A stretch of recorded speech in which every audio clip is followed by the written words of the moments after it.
Bueno, muchísimas gracias por acompañarnos a esta mesa de análisis. Yo les agradezco a los panelistas que el día de hoy, panelistas de lujo, amigos de toda la vida, oriundos de aquí de Zacatlán. Y pues bueno, les doy la bienvenida. Sixto, bienvenido. Gracias, mi Omar. Saludo cordialmente a mi amigo Gustavo, a mi amiga Mari. Gracias por la invitación. Aquí estamos nuevamente. Marisela González, gracias por asistir. Bienvenida. Es un gusto, como siempre, sobre todo compartir los micrófonos con gente experta y, por supuesto, dirigirme a quien nos está viendo en este momento. Muchas gracias, Omar, por la invitación. Claro que sí, licenciado Gustavo Aco. Saludarte, Omar, con el gusto de siempre, saludar a tu auditorio, un saludo a grandes amigos, a Marisela, a Sixto, y bueno, saludos a toda la mesa, muchas gracias. Claro, pues vamos a tocar un tema interesante, importante, algo que estamos viviendo en todo el país, en Puebla, y pues bueno, nuestro municipio no es ajeno, nuestra región no es ajena a la violencia. Y pues bueno, para abrir, yo quisiera una definición general de cada uno de ustedes. Ya saben la mecánica, le aplastamos al botón para que no abusemos del tiempo. Pues Mari, abrimos contigo una definición clara, concreta de lo que es la violencia. La violencia, Omar, es esa forma de violentar a un ser humano diferente sobre los derechos constitucionales que tiene y sobre todo los derechos de vida que tiene. Ese sentido de no respeto a la dignidad humana, para mí eso es violencia. Ok, licenciado Gustavo Aco, una definición general de lo que es violencia. Sí, pues violar las normas morales impuestas por la sociedad en términos genéricos. Ok, una definición, Sixto. Yo le llamaría violencias. Definición de una violencia en una sola parte se me hace un poco cerrado. Okay. Violencia hacia la mujer, Okay. Violencia de género, violencia hacia los individuos, violencia en señas y muchos tipos de violencia que sufrimos como sociedad. Claro, les envié para tener contexto de lo que hemos visto, los temas nacionales que se han vivido, y pues bueno, no hemos sido ajenos a los temas también en la violencia. ¿Por qué se genera la violencia, Sixto? ¿Por qué se genera? Mira, ya las condiciones creo que tenemos como sociedad se han venido desmembrando.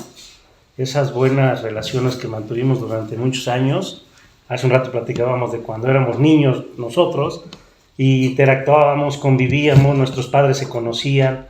Hoy las sociedades crecen, los problemas se van acrecentando, y creo que como lo mencioné la vez pasada, la violencia se debe de erradicar, y la violencia desde el individuo propio, desde los que somos bebés, desde niños, se tiene que ir erradicando para que no se crezca y vaya evolucionando esa violencia.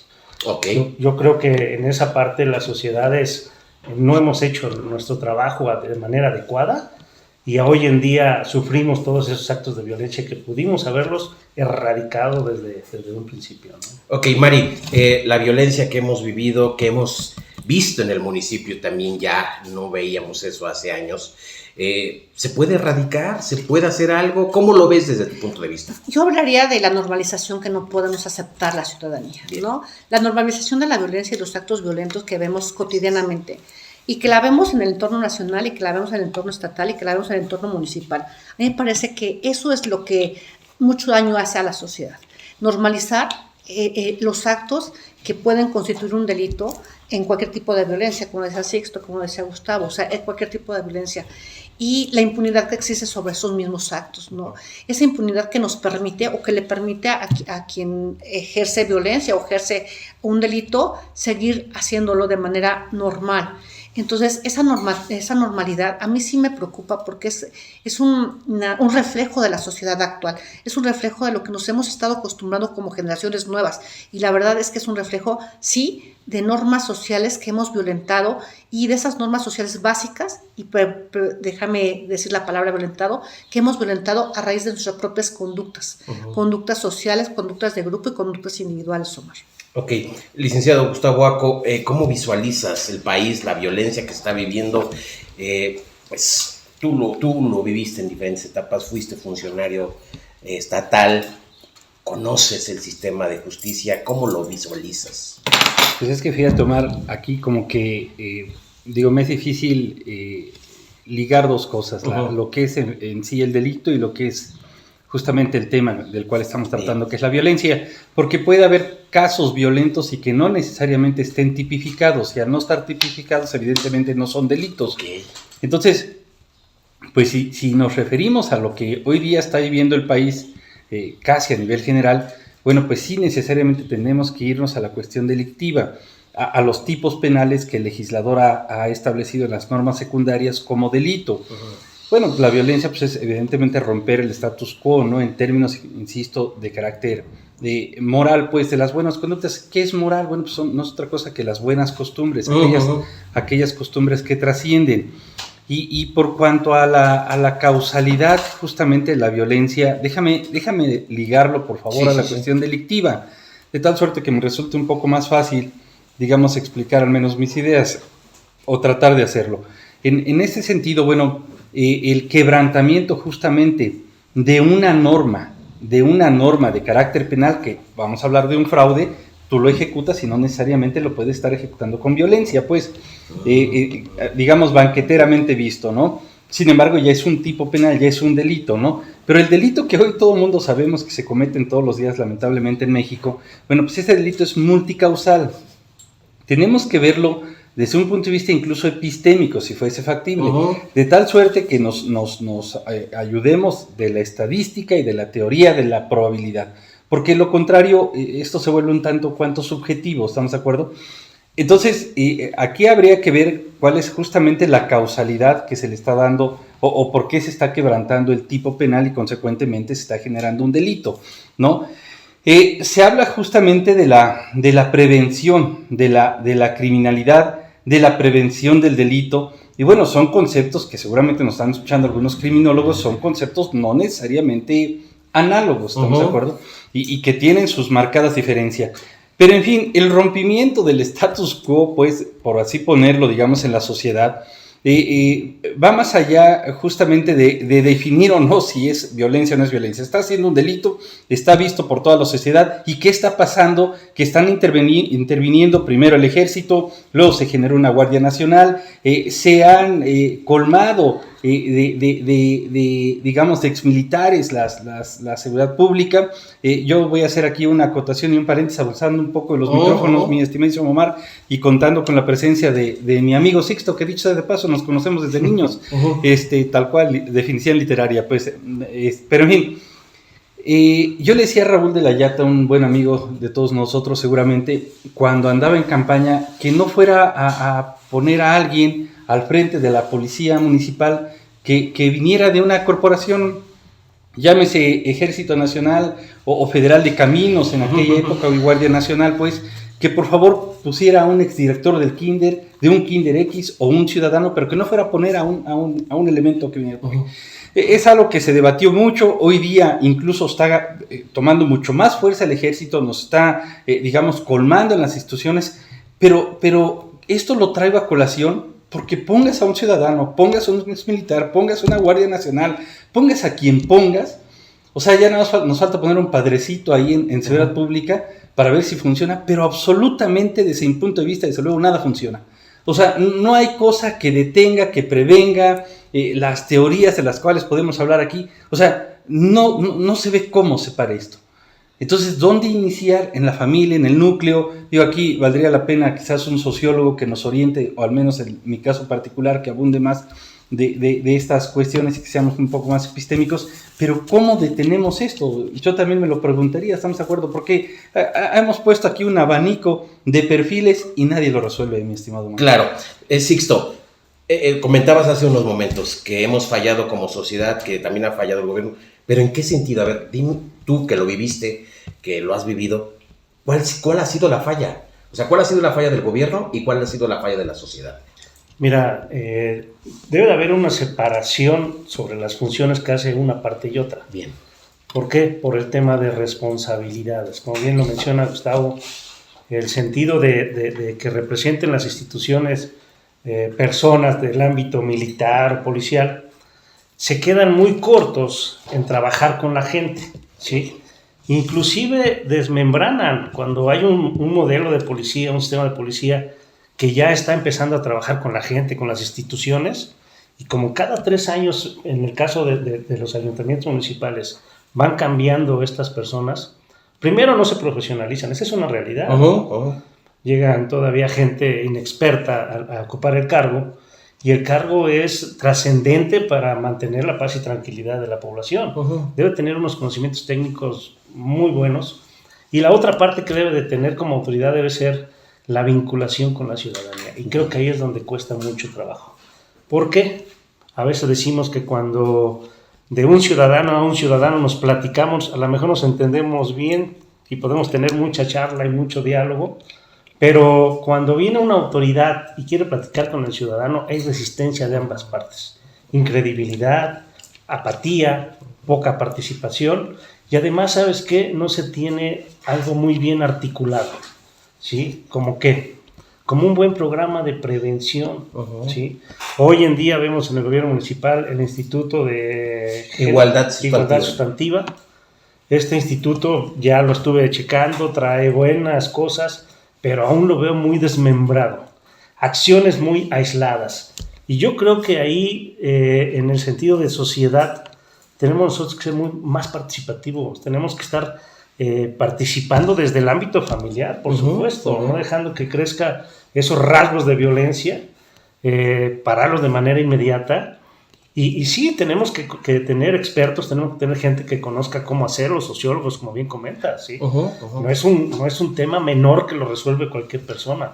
Debe de haber especialistas y nosotros debemos de dejarnos llevar, dejarnos conducir para ir eliminando. Digo, hay casos en el país que sí se ha dado, ¿eh? O sea, sí hay esos casos. Hoy un nuevo modelo policial a nivel país que se llama modelo de proximidad social y justicia cívica, pondera principalmente esa interacción entre ciudadanos, y ahora el policía modera y hace ese tipo de ejercicio de conflictos menores entre vecinos y ciudadanos. Okay. Entonces ya está cambiando esos modelos. Ya hay 7 municipios en el país que lo llevan. ¿Cuáles son?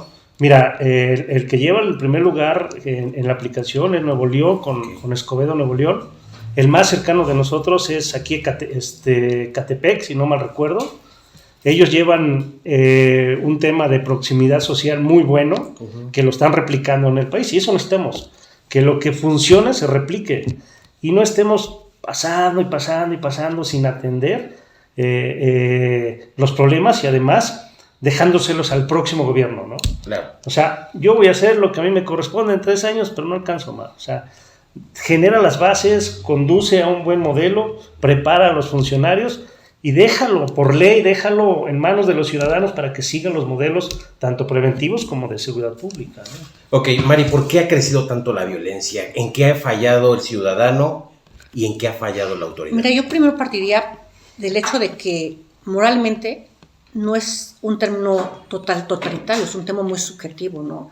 Entonces, la moralidad empieza desde la familia, y desde la familia empieza esa moralidad y esa subjetividad de la moralidad, ¿no? Y de la relación de esa familia o de ese núcleo familiar con su gobierno, con sus instancias de gobierno. Eso es fundamental. Si tú como familia no tienes las bases fundamentadas, por lo menos de el saber lo que es correcto y lo que no es correcto, ya no entrando ni siquiera al ámbito de la violencia, ni de la seguridad, ni de lo penal, sino más bien lo que es correcto y no es correcto. Y ese vínculo que tienes que tener tú como sociedad, tú como núcleo familiar, tú como madre de familia, como padre de familia, con tu autoridad, es decir, con tu policía de proximidad, con tu policía de la cuadra, con tu policía de sector, con tu policía municipal. Si no hay ese vínculo, no puede haber generar mínimo el tema básico que es la confianza entre la autoridad y el ciudadano. La confianza permite permear en las conductas generales de una población, no las conductas individuales, porque las conductas individuales son eso, individuales, pero sí una conducta general. Puede permear, por ejemplo, en el ámbito de tu misma colonia, y por supuesto en el ámbito después de tu fraccionamiento, o después de tu comunidad, o después de tu municipio. Es muy importante. Para mí, los modelos de proximidad son los modelos que más funcionan, porque te permiten tener la confianza con quien está a cargo de la seguridad pública, quien está a cargo de tu seguridad, pero tener tú la confianza de que te puedes acercar. Sin embargo, ahí hay muchos elementos también de conflicto. Uno es cómo generas esa confiabilidad de la policía municipal hacia ti, ciudadano. ¿Cómo generas que esa policía que está cerca de ti, o que va a estar cerca de ti en tu sector, o que va a ser tu policía de proximidad, sea justo, ético, correcto y por lo menos no corrupto? Entonces, eso sí es materia de gobierno, eso sí es materia de quien está impartiendo la justicia, que es el gobierno municipal, en el caso del municipio de Zacatlán, o los gobiernos estatales o federales. Eso es importantísimo. Si tú no generas un cuerpo policíaco que genere confianza hacia el ciudadano va a tener la confianza y por tanto no va a haber ese vínculo de comunicación certera. Cuando hay ese vínculo de comunicación certera, entonces vamos a poder tener resultados mínimos básicos, que son los que propician, por lo menos, el sentirte seguro en tu entorno. ¿Cuál es tu entorno? Tu casa y tu colonia. O sea, saber que en tu casa y en tu colonia tienes la posibilidad de poder decir al vecino, o decirle al policía del sector, o decirle a cualquier persona que va pasando que algo está siendo ilícito o violento en tu colonia. Y eso se llama confianza en tus vecinos, confianza en la sociedad, independientemente de la moralidad, que vos decís que es muy subjetiva. Simplemente es un ámbito de poder generar lazos de confianza en la sociedad, que permita a su vez lazos de confianza con la autoridad y que permita moderar las conductas delictivas, violentas a tu alrededor. Primero a tu alrededor, porque es tu inmediato círculo. O sea, después, lo que está más allá de tu alrededor se convierte en un ámbito más general que no puedes controlar, pero sí puedes controlar y contribuir como ciudadano a tu alrededor, a tu contorno, a tu colonia, a tu calle, y eso también lo puedes hacer con la autoridad, Omar. Para mí es fundamental ese vínculo que puede tener o que tendría que tener el ciudadano con la autoridad, siempre y cuando la autoridad, pues, no me importa si civil, si militar, o sea, no me importa de dónde de parte la autoridad, simplemente que sea una autoridad confiable. Ok, un sujeto, licenciado Gustavo Aco, ¿nace violento o se vuelve violento? Fíjate que pues, invariablemente me recuerda a César Lombroso. Digo, por citar solamente a uno, al menos de 5, Ferri, si es que no mal recuerdo, quienes expresaban que justamente el individuo puede nacer digamos ya un tipo violento, que habría que también definir aquí los términos, qué es agresividad, qué es violento, qué nos lleva una cosa a otra. Pero de acuerdo a lo que tú me planteas, si se nace o se hace, bueno, si leemos algún libro de criminología, pues nos van a decir que la herencia justamente de la violencia, ¿no? Genética. O del delito, sí, y existe también la genética, son dos cosas. Si tú lees un libro de criminología vas a encontrar que dice herencia del delito, violencia, o la violencia genética, y tú lo vas a encontrar, te voy a mandar en un ratillo por ahí unas fotos de esas páginas, pero habría que centrarnos. Lo que yo te puedo decir, de acuerdo a mi experiencia, fui agente del Ministerio Público, que es una dependencia que persigue justamente el delito ya consumado, ya cometido. Y estuve como síndico municipal, que dicho sea de paso, el síndico municipal es, digamos, lo posterior al procurador municipal que fue históricamente en su momento. El síndico municipal juega un gran papel en su municipio, está a cargo de muchas cosas, debe ver por esta cuestión que estamos hablando en este momento. Y bueno, estuve en la prevención, digamos, y estuve en la persecución del delito como funcionario público. Entonces, yo te puedo decir que no creo mucho, aunque lo he estudiado, pues no creo mucho en que un individuo nazca violento. Tú puedes nacer en un núcleo familiar donde tengas efectivamente una familia que se dedique incluso como modus vivendi a la cuestión delictiva, al robo, etcétera, no sé, pero tú puedes ser un agente que no necesariamente te identifiques con esa conducta. Yo quiero pensar, y además lo comparto desde luego a título personal, no sé, no tengo ni siquiera una estadística aquí a la mano, pero de manera subjetiva, de manera, digamos así, a bote pronto, te podría decir que un 92%, 95%, el individuo se va a conformar de acuerdo a su entorno y no necesariamente se va a contagiar ese material, digamos, genético que se pueda tener con respecto a los ascendentes si se dedican a una cuestión de carácter delictiva. Por eso la formación del individuo, por eso la primera etapa del individuo, por eso ese divorcio que no debe existir entre el individuo y la familia.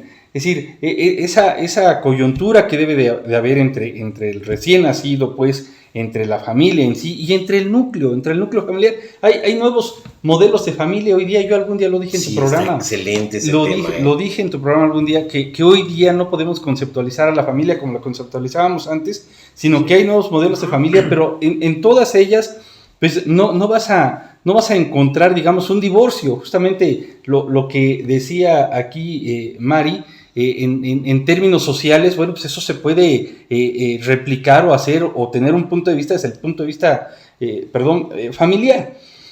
Cuando hay esa coyuntura, cuando hay esa, digamos, esa formación, ese apego, pues tiene ciertas bases, ¿no? Y entonces por eso es que la definición del por qué se quebranta o por qué se genera un delito y se contesta que es multicausal, pues evidentemente que hay una serie de cuestiones que te van a llevar a que tú cometas un delito, ¿estamos de acuerdo?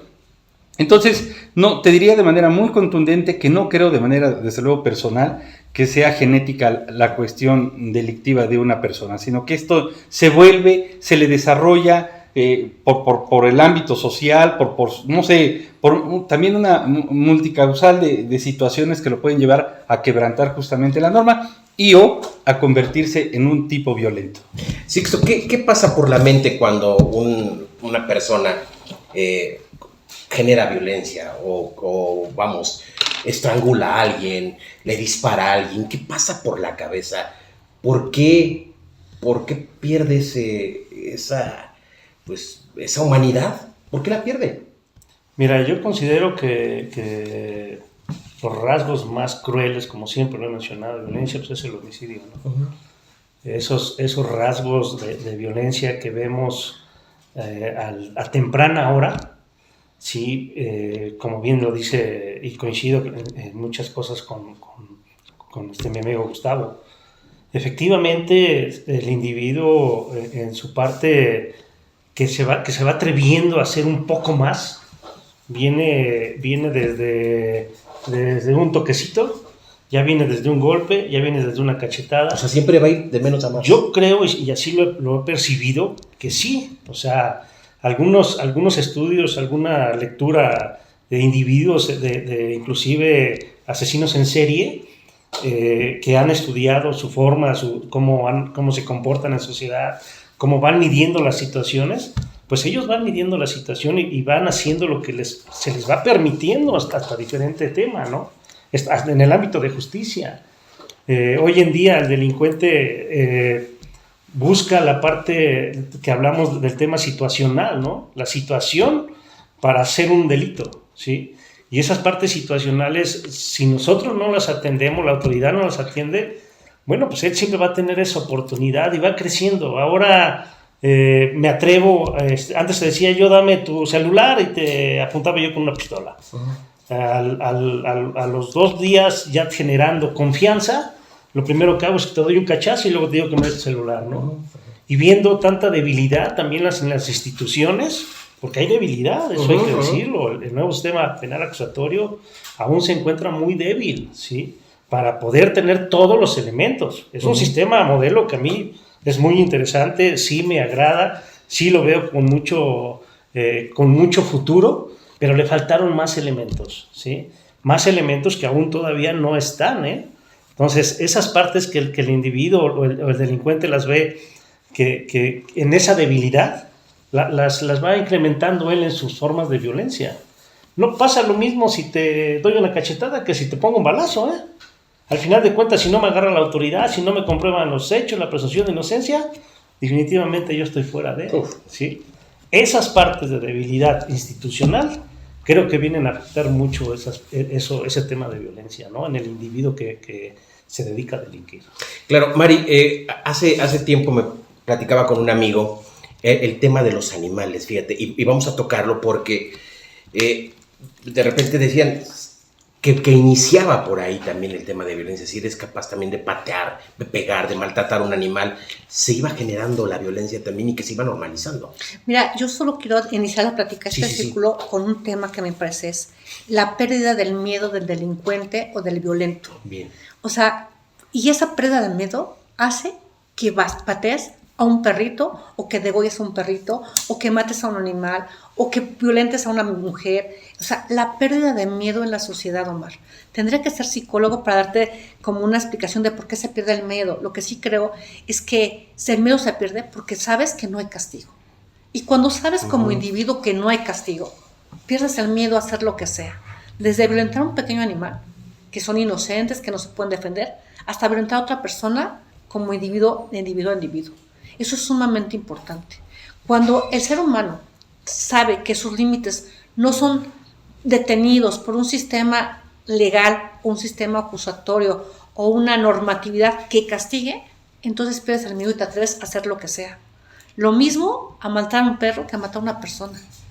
Porque entonces no hay forma de que algo detenga o te detenga a ti en virtud de poder tener un castigo por tus actos, por tus raíces, por lo que estás cometiendo o por lo que decidiste cometer. Eso es sumamente importante. A mí sí me parece que partemos eso desde el ámbito social, o sea, desde el ámbito social, desde el ámbito jurídico y desde el ámbito ya legal, pues tendrán que verse muchas otras cosas, pero efectivamente una sociedad, y lo dicen muchos psicólogos, y lo dice mucha gente experta, una sociedad se ve cómo es de violenta en raíz de cómo trata a sus animales, y es verdad, porque al ser un animal un ser vulnerable, ahora por la norma un ser sintiente, y tú lo violentas sin tener castigo, te atreves a violentar a un niño, a una mujer, a una persona. Eso es sumamente importante. Y por eso, Omar, yo sí destacaría para finalizar esta ronda, es tenemos que buscar que se castigue el más mínimo delito cuando se conforme con delito y permitirle a la gente que pueda expresar libremente, sin ir a un nuevo sistema acusatorio a ser nuevamente victimizado. Porque eso también es importantísimo. Ese derecho a no ser victimizado cuando vas a un ministerio público y, por supuesto, la cultura del delito, la cultura de la denuncia es muy importante en la sociedad para evitar ese tipo de conductas y ese tipo de ilícitos, llámese violencia, llámese delito, llámese causante de delito, llámese como quieras. Es poder decir a la sociedad, si tú te comportas mal, hay una consecuencia y hay un castigo. Cualquiera que ésta sea tu comportamiento, si está incorrecto en la sociedad. Ok, rapidísimo, licenciado Gustavo Aco, desde luego no tenemos datos ahorita, pero esta va a ser una primera mesa para después solicitar datos. Pero ¿cuál es tu diagnóstico del municipio? ¿Cómo lo sientes? ¿Ha aumentado mucho la violencia? ¿Cómo lo sientes? Pues como un ciudadano que trabaja, que convive, que ve las redes sociales, que ve noticias. ¿Tú cómo ves el diagnóstico? ¿Cómo estamos? Mira, te voy a decir en términos de percepción. Sí, luego, exactamente. antes de contestarte esto, justamente te voy a decir que quiero poner sobre la mesa y evidentemente para tu auditorio lo siguiente. ¿Qué pasaría si aquí tenemos una exlegisladora? Mari fue diputada, sabe justamente el proceso de creación de la norma, ella lo conoce perfectamente bien en la práctica. Pero vamos a suponer que el día de mañana declara el Congreso que el delito de homicidio ya no es penado. Es decir, que ya no se le va a castigar con 13 años o 23 años de cárcel a una persona. Yo lo pongo aquí sobre la mesa. Ya por eso, pasado mañana, todo el mundo se va a andar matando. No lo sé. O sea, habría que ver, ¿no? O sea, buen punto, O sea, mañana yo aquí estamos actuando aquí en el Congreso, hay una iniciativa, alguien que tenga el poder de iniciación, se genera el proceso 7 mesino de creación de la norma, esta surte efectos y en efecto va y castigo para el homicidio. O sea, la pregunta sería, ¿por qué ya no hay castigo justamente para aquel que comete, para aquel que le priva de la vida a otro? Por eso ya todo el mundo se va a matar, o cualquiera va a agarrar a matar. Entonces es una reflexión que dejo solamente aquí, de tal suerte que veamos justamente esa coyuntura a la cual yo me refería hace un momento, y ese no divorcio que debe de existir entre la familia, el ciudadano, la persona, las instituciones, de tal suerte que si bien no es una receta, porque desde luego está muy lejos de serlo, pues digo, valdría la pena hacerse, al menos si no reflexiones, este tipo de preguntas, tal suerte que nosotros internamente vayamos resolviendo, digamos, el tema. Y en términos de percepción, mi estimado Omar, pues la situación está verdaderamente compleja. Okay. Está verdaderamente compleja porque en ocasiones llegas a tocar fibras sumamente sensibles en la sociedad, aquellos llamados de alto impacto, de tal suerte que mueves a todas las conciencias y te somete a un estado de miedo. Yo no vi la estadística, pero me la compartía alguien muy cercano y me decía que el 90 y tantos por ciento de la población en México tiene miedo, según el INEGI. Entonces imagínate, yo ahí recapitulando, decía, bueno, en el anterior régimen nos imponían el miedo a través de la policía judicial. tú lo debes tener más presente, mi querido Sixto. La policía judicial, bueno, pues nos imponía el miedo y la policía hacía una serie de arbitrariedades y la sociedad vivíamos con miedo, Mari, porque veíamos un judicial en la esquina y era, olvídate, ¿no? Sí, me va a dar un madrazo. Sí, definitivamente. ¿Por qué? ¿Quién sabe que se le ocurrió? ¿No? Entonces, y fíjate que no, o sea, hoy día tenemos derechos humanos, tenemos una serie de situaciones que no teníamos en los 70s, en los 80s, y seguimos viviendo con miedo. Y quizás, digo, era más bueno el judicial en aquella época, digamos, que el miedo que tenemos hoy día. Y yo hace no mucho hice un ejercicio, desde luego ahí, con personas también muy cercanas y de una edad que te gusta, máximo 22 años, 20 años, y yo les preguntaba, ¿a qué le tienen miedo? ¿A la delincuencia o al policía? Dice, definitivamente le tenemos miedo al policía. No imagínate. Digo, bueno, pero ¿cómo creen? Quizás la delincuencia mata, les va a dar un zape y ya. Dice, no, yo le tengo más miedo a la policía. Pero así, una contestación contundente. Entonces, la percepción está grave. Y vamos a remontarnos, o sea, digo, por mencionar, aquí está Sixto, cuando les tocó a ellos estar con Marcos Flores, con Mario Alberto, pasó el profesor Luis, que un docente, una persona que sabe justamente de normas ahí estrictas, y hoy día aquí con José Luis, que es una persona evidentemente experimentada, podrás decir lo que quieras, pero es un tipo experimentado, y mira cómo estamos. O sea, la percepción de inseguridad y de miedo está, digamos, por los cielos, está por las nubes. No sé, no me atrevería a plantear, digamos, una receta así como que, si no mágica, pues al menos alternativa. Solamente dejo estas reflexiones. Y yo, desde luego, que agradezco, por supuesto, a tu programa, a ti, Omar, por supuesto, a los compañeros aquí de mesa que me hacen justamente tratar de acordarme de lo más elevado, porque me exigen calidad, mi querido Omar. Y obviamente estar, digamos, si tú me invitas para seguir hablando de estos interesantes temas, te doy absolutamente las gracias. Muy agradado y muy complicado para hablar también de estas cuestiones. Sin duda. El diagnóstico rápido, Sixto, ¿cómo ves al municipio? Y pues ahora sí, ¿hay alguna receta? Mira, Omar, los datos, creo que en ese ámbito, llamémoslo de institución, lo reflejan como un número más. Un muerto más en el municipio. Y acostumbrarnos a esos es ya tener una sociedad insensible, no sensible a lo que está pasando. Creo que debemos de darnos una sacudida como sociedad y no debemos acostumbrarnos a eso, ¿sí? Hablar de esos temas que estamos oyendo, viendo a través de la información que nos llega, sí te hace reflexionar y te hace ver hacia la familia, hacia tus hijos. Ay, Dios mío, pues cuídamelos tantito, ¿no? Ya les voy a prohibir que salgan. Imagínate que lleguemos a esos extremos, a donde precisamente en la percepción el individuo tenga miedo. Vivir con miedo en nuestro país, que según a nivel internacional gozamos de tantas libertades, y hoy en nuestro pueblo mágico estamos con miedo, ¿no? Ayer me decía una persona, oye, estás haciendo una serie de comentarios y dices que estás en la unidad deportiva. ¿No tienes miedo que te vayan a buscar allá? Dije, mira, definitivamente cuando tú tienes un cargo, tienes una posición, haces tu trabajo, sabes a las consecuencias que te puedes enfrentar. Pero cuando lo haces bien, sabes que no va a haber un tipo que te va a hacer algo, porque el trabajo lo tienes bien hecho, ¿sí? Y además es consciente de que está en la cárcel porque se lo merece, no porque tú quieras meterlo a la cárcel, ¿no? Entonces, esos temas como sociedad dices, ¿qué tenemos que hacer? ¿Hacia dónde tenemos que caminar? ¿Sí? Tenemos que caminar juntos, sociedad y gobierno. Yo estoy consciente de eso. No pueden estar desvinculados.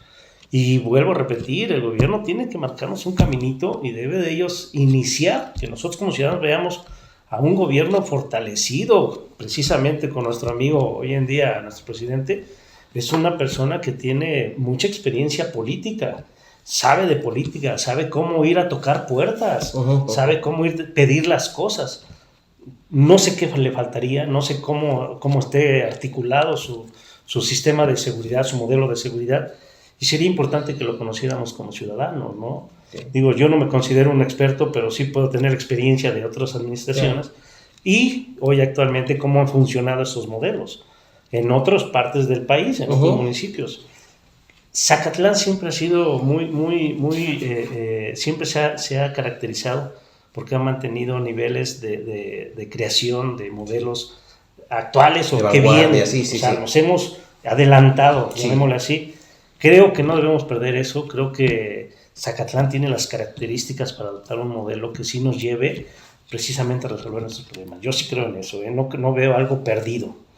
Creo que sí podemos hacerlo, creo que sí el gobierno nos abre las puertas a todos los ciudadanos, nos podemos entender, podemos dialogar, podemos transmitirle nuestros temores, ¿sí? Y ellos tendrán que fortalecer sus instituciones definitivamente, ¿no? Nuestro presidente no es un todólogo, Claro. por eso tiene sus encargados o sus directores en cada una de las áreas, pero ellos sí deben ser especialistas con todo respeto, ¿sí? Perfecto, Mari, pues para concluir, tu diagnóstico como ciudadano y si hay alguna receta. Mira, la inseguridad está mal, pero la percepción está peor, Ok. ¿no? Y partiendo de que la percepción está peor y que el miedo a la sociedad está peor, nos permite limitarnos a nosotros como sociedad, en todo sentido, en denunciar, en ser valientes ante hechos delictivos, en ser parte de tu sociedad para poder tener una comunicación eficiente con tu vecino, eficiente con tu comunidad y también con tu autoridad, Omar. A mí sí me parece que tenemos que trabajar mucho como sociedad. Y en Zacatlán tenemos, yo creo que una cualidad, que sabemos ser equipo cuando queremos ser equipo, ¿no? Ahí está el resultado de Pueblo Mágico, ahí está el resultado en turismo. Bueno, pues ese es un ejercicio que nosotros podemos hacer en materia de seguridad. Que necesitamos un gobierno que lo encabece, por supuesto. Siempre la relación gobierno-ciudadanía es importante, siempre con sensibilidad. Y lo más importante, Omar, es decirle al ciudadano que tenga confianza en las instituciones. O sea, porque si no tienes confianza en la policía de tránsito, en la policía vial, en la policía de proximidad, en cualquier institución, vas a tener la limitante del miedo que te propicia esa posibilidad de no generar vínculos reales que den soluciones. Eso es importantísimo. Tenemos que generar vínculos reales del gobierno a la sociedad, pero también de la sociedad al gobierno. O sea, es mutuo. Entonces, este es un ejercicio de sociedad y de comunidad, Omar.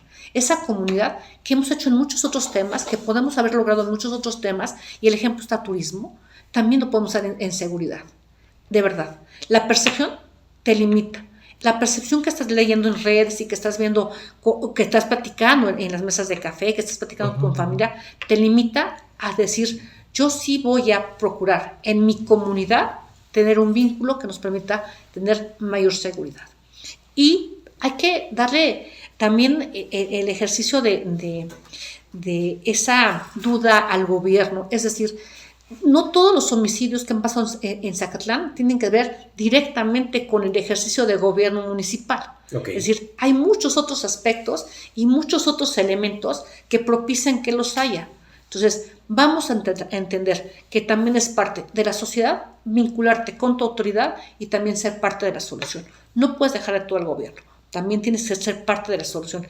Y una es siendo comunidad participativa, siendo comunidad en el ámbito de la denuncia, siendo comunidad en el ámbito del vínculo y de la confianza con las autoridades.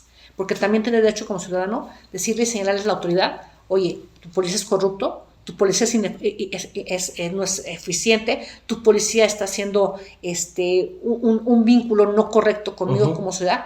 También tienes todo el derecho y el gobierno tiene la obligación de hacerte caso y puntualizar en lo que tú como ciudadano estás observando, porque los ciudadanos también observan y también son garantes de que tu ejercicio de gobierno en la presidencia municipal o en cualquier ámbito sea un ejercicio de gobierno correcto.